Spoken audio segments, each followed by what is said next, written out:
नमस्कार, मैं मन्नू कुमार। इजराइल और हिजबुल्ला की खूनी जंग तेज होती जा रही है और एक हिजबुल्ला ने इजराइल पे हमला बढ़ा दिया है।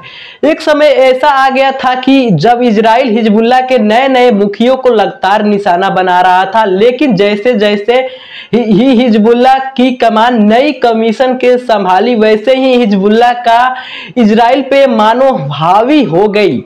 इस कड़ी में हिजबुल्ला ने 24 घंटे में इजराइल पे ताबड़तोड़ 25 हमले करके पूरी मुल्क को थरथरा दिया है। खास बात यह है कि हिजबुल्ला के ये ड्रोन हमला ना सिर्फ जमीनी स्तर पे हुई, बल्कि हमलों में इजराइल के कई उरिस के परचक्के उड़ा दिए। पिछले कुछ ही घंटों में हिजबुल्ला ने नए हमले उत्तरी इजराइल और उसके आसपास के इलाकों में किए हैं। इन हमलों में कुछ लोगों के घायल होने की खबर है। अंतर्राष्ट्रीय मीडिया के मुताबिक लेबनान की से 25 रॉकेट नाहराइया और सोमेरा में दागे गए। इजरायली सेना के मुताबिक उन्होंने कई रॉकेट को हमले में मार गिराया, लेकिन कई जमीनी पर आ गिरे, जिसके बाद तबाही हुई। हिजबुल्ला के इन हमलों के कारण इजराइल में आजकल और दहशत का माहौल है। बताया जा रहा है कि इस दौरान आईडीएफ के प्रमुख तकनीकी आधारों पर स्टिक रॉकेट हमले हुई, जिसमें काफी नुकसान भी हुआ। पहले 9 नवंबर को हिजबुल्ला ने इजराइल पे ताबड़तोड़ हमले करके इजराइल पर आसानी से कहर बरसाया। इसके बाद रविवार 10 नवंबर को भी कई हमले किए गए। हमले के बाद हिजबुल्ला ने बयान भी जारी किया है, जिसमें उसने इजराइल पर किए हमले की पुष्टि की और कहा कि इजराइल पे 19 घंटे में लगातार 25 हमले किए गए। यह हमले इजराइल के डिफेंस फोर्स के सैन्य ठिकानों पे और इजराइल के कब्रों पर भी किए गए। इस हमले के निशाने पर उत्तरी इजराइल के हाइफा में इजराइल सेना का प्रमुख टेलिकन बेस था।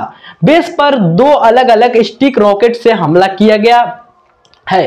हिजबुल्ला ने यह भी कहा कि उसके बड़े लड़े दक्षिण लेबनान शहर पे तरनार के पास इजरायली बलों के साथ झड़प में शामिल हुए थे, जिससे इजरायली सैनिक भी हाथाहाथ हुए हैं।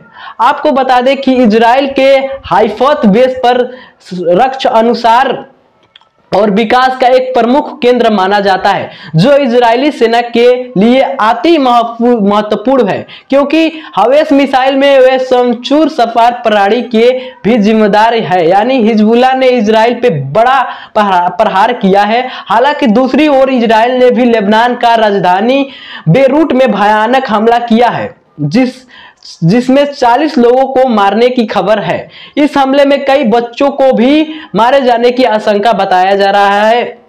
हमले से पहले इजराइल ने कई इलाकों में खाली करने का स्टॉक भी दिया था। दोनों ओर से एक दूसरे को घातक हमले होते जा रहे हैं। जी हां दोस्तों, दोनों ओर से इजराइल और हिजबुल्ला एकदम काफी ज्यादा हमले कर रहे हैं, जिसमें आम नागरिकों को काफी ज्यादा बड़ा नुकसान पहुंच रहा है। क्या लगता है दोस्तों, अगर ऐसे ही लोगों को, नागरिकों को नुकसान पहुंचता है तो काफी ज्यादा देश में गरीबी आ सकती है और दोनों देश काफी ज्यादा बर्बाद हो